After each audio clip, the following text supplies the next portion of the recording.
लसूणी पालक तयार आहे। खूप पटकन होतं, इझी रेसिपी आहे। रेसिपी आवडली असेल तर लाईक करा, शेअर करा आणि सबस्क्राईब करा आपल्या चॅनलला। म्हणजे मी कोमल तुमच्या सगळ्यांचं आपल्या रेसिपी चॅनलमध्ये खूप खूप स्वागत करते। तर आज आपण खूप सोपी आणि पटकन होणारी पालकची रेसिपी पाहणार आहोत। ती म्हणजे धाबा स्टाईल लसूणी पालक। खूप पटकन होतो, खूप इझिली होतो, कमी वेळात होतो आणि घरात असलेलं साहित्यात होतो। चला तर मग रेसिपीला सुरुवात करूया। धाबा स्टाईल गोष्टी आहेत, त्याच्यामुळं खूप पटपट होतात, रफली असतात, त्याच्यामुळं चला सुरुवात करूया आपल्या रेसिपीला।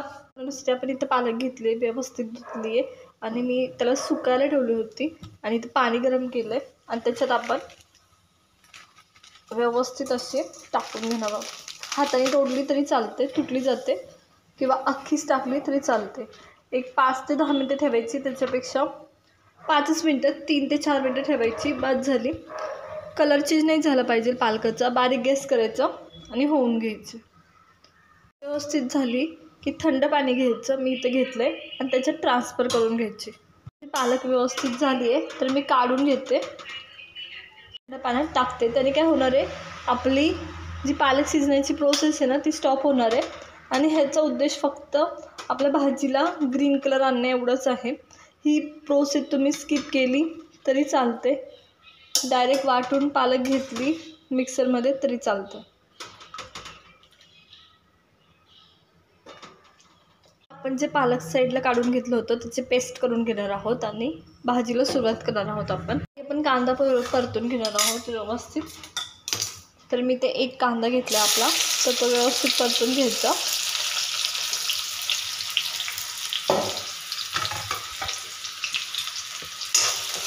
गुलाबी कलर येऊ द्यायचा कांद्याला।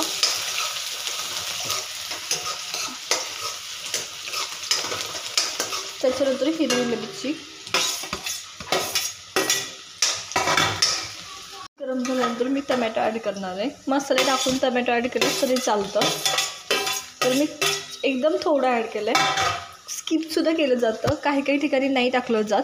त्याच्यानंतर मी इथं हळद ॲड करते आहे, थोडीशी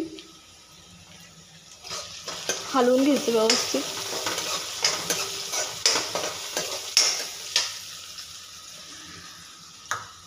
व्यवस्थित झाल्यावर पालक ॲड करून घ्यायची। खूप फाईन पेस्ट नाही करायची, जरा दरदरा पण ठेवायचा, त्याच्यामुळे छान होते। व्यवस्थित हलवून घ्यायची। खूप जण एकदम फाईन पेस्ट करतात आणि थोडीशी पालक शिल्लक ठेवतात, तरी पण छान होते, म्हणजे टेक्स्चर छान येतं। आता आपण मसाला ॲड करणार आहोत। थोडीशी साखर ॲड करते आहे कलर स्टेबल राहण्यासाठी।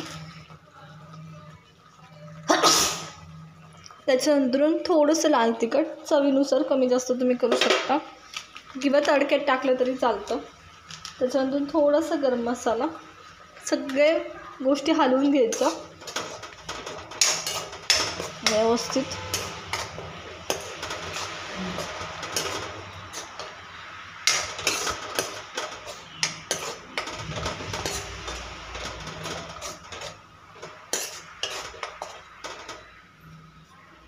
किंवा दही ॲड करू शकता। मी फ्रेश क्रीमच्या ऐवजी दुधावरची साय ॲड करते आहे, तुम्हाला हवं असेल तर तुम्ही ॲड करू शकता क्रीम किंवा दही। त्याच्यानंतर मीठ आपण ॲड करणार आहोत, कलरच छान येतो आणि स्टेबल पण राहते। थोडंसं बेसन पीठ परतून ह्याच्यात मिक्स केलं ना, थिकनेस चांगला येतो, तुम्हाला हवं असेल तर नक्की करा। तर हे पहा, कलर एकदम व्यवस्थित होतो। आता ही आपली भाजी झाली आहे, आपण काढून घेऊया। मीठ टाकायचं आणि काढून घ्यायचं।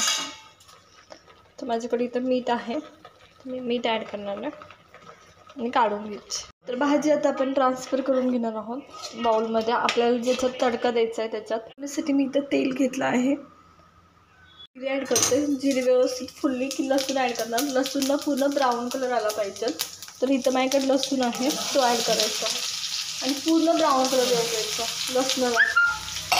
त्याशिवाय बिलकुल तडका नाही टाकायचा ह्याच्यात भाजीमध्ये। लसणाला ब्राऊन कलर आला आहे, आपण साईडला काढून घेणार आहे आणि भाजीत टाकणार आहोत। तर काढून घेते साईडला। करून घ्यायचं व्यवस्थित असं या पद्धतीने तडका व्यवस्थित ॲड करून घ्यायचा आपला. तर या पद्धतीने आपला लसूणी पालक तयार आहे. पनीर बनवताना मी आधी पालक शिजवून घेतली आणि मग मी थंड पाण्यात टाकली. त्याचा उद्देश फक्त एवढाच असतो की त्याचा हाय तो ग्रीन कलर आहे तसा राहावा, एवढाच उद्देश आहे. ह्याच्या व्यतिरिक्त तुम्ही ती प्रोसेस स्किप केली तरी चालते, काही हरकत नाही. डायरेक्ट वाटून तुम्ही पालक टाकू शकता. फक्त थोडंसं कलरमध्ये डिफरन्स होतो, टेस्टला काहीच फरक पडत नाही. दुसरी गोष्ट, तुम्ही थोडंसं पाणी ॲड करणार असेल तर बेसन पीठ टाका 1-2 चमचे. जेव्हा तुम्ही कांदा तेलात परतत असतं त्याच टायमाला 2 चमचे बेसन पीठ ॲड करायचं. गरज असेल तर करा. पालकाला त्याचा स्वतःचा थिकनेस असतो, स्वतःची एक टेस्ट असते, त्याच्यामुळं केलं नाही तरी चालतो. मी नाही केला, तुम्हाला हवं असेल तर नक्की करा. थोडंसं पाणी टाकलं तर थिकनेस यायला चांगलं वाटतं ते. तिसरी गोष्ट, ह्याच्यात दही किंवा टमॅटो पण ॲड करतात. टमॅटो तुम्ही स्किप करू शकता, पण आम्हाला सवय आहे. टमॅटो खूप छान लागतं पालकामध्ये म्हणून मी टाकलंय. मी जिथं दुधावरची साय टाकले त्याच्याऐवजी तुम्ही हे दही टाकू शकता, पण दही फुटून आंबटपणा जास्त वाढण्याची शक्यता असते. साखर आपण कलर स्टेबल होण्यासाठी टाकलं आहे, स्किप करू शकता गरज नसेल तर. तर ही होती आपली ढाबा स्टाईल लसुणी पालक. तर तुम्हाला आजची लसूण पालक रेसिपी कशी वाटली हे आम्हाला कमेंट करून नक्की सांगा. आवडली असेल तर लाईक करा, शेअर करा आणि सबस्क्राईब करा. भेटूया नवीन रेसिपी सोबत.